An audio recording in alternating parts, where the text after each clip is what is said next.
बहुत अच्छा क्वेश्चन है। अब क्वेश्चन देख लो आप लोगों का क्या है, CHSL 12वीं क्लास के लेवल का आप लोगों का क्वेश्चन है। अब भी आप लोग गलत करोगे तो फिर क्या ही होगा, मतलब बच्चे करके आते हैं इस क्वेश्चन को सॉल्व। सर उनके पास में तो 11th क्लास में केमिस्ट्री थी इसलिए वो कर लेते हैं, मेरे पास तो है ही नहीं। तो मैंने आपको पढ़ाया नहीं क्या? पढ़ा क्यों है फिर आपने? ऑफ बाउ का नियम नहीं पढ़ाया मैंने आपको? तो करो। आप लोगों को कॉपर का सही इलेक्ट्रॉनिक विन्यास आप लोगों को बताना है। अभी आप लोगों का सोडियम का पूछा जाता ना तो इजीली आंसर दे देते हैं। और कैसे आंसर देते हैं? अगर ऑप्शन में ऐसा होता तो पहली कक्षा में 2, दूसरे में 8, तीसरे में 1, ऐसा। वो तो अभी भी नहीं आता आपका 1s2 2s2 ये वाला, है ना? इस प्रकार के क्वेश्चन आए तो सर मैं सॉल्व करूं। अच्छा आप मुझे एक छोटी सी बात बताओ, इसका मतलब क्या है? ये आगे आर्गन लिखा हुआ है, इसका मतलब क्या है?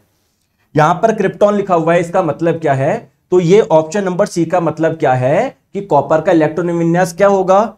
यहां तक तो बिल्कुल क्रिप्टॉन के जैसे, और उसके आगे आप लोगों का ऐसा होगा। इस ऑप्शन का मतलब क्या है? यहां तक तो बिल्कुल आर्गन के जैसे, उसके आगे कुछ ऐसे होगा। बात समझ में आ रही है क्या?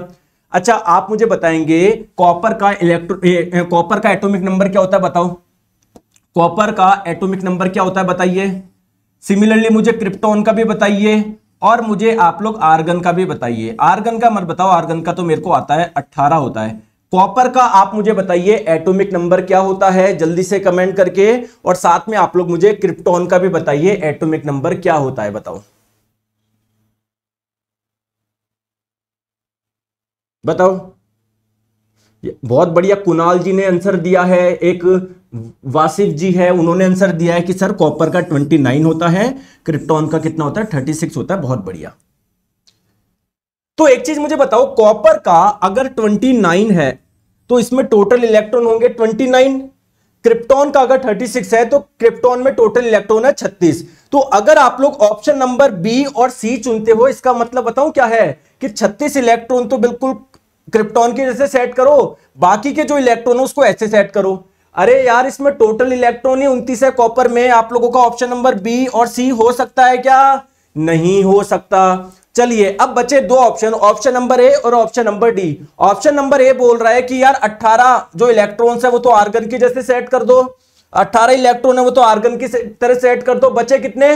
18 प्लस 11 29 होते हैं, यानी 11 इलेक्ट्रॉन बचे हैं। तो ये ऑप्शन नंबर ए बोल रहा है 11 इलेक्ट्रॉन को ऐसे सेट करो, 9 इलेक्ट्रॉन 3D में जाएंगे, 2 इलेक्ट्रॉन 4s में जाएंगे। ऑप्शन नंबर डी बोल रहा है कि नहीं ऐसे सेट करो, 10 इलेक्ट्रॉन जाएंगे 3D में और 4s में जाएंगे 1 इलेक्ट्रॉन। तो कौन सा सही है ये समझ में नहीं आ रहा।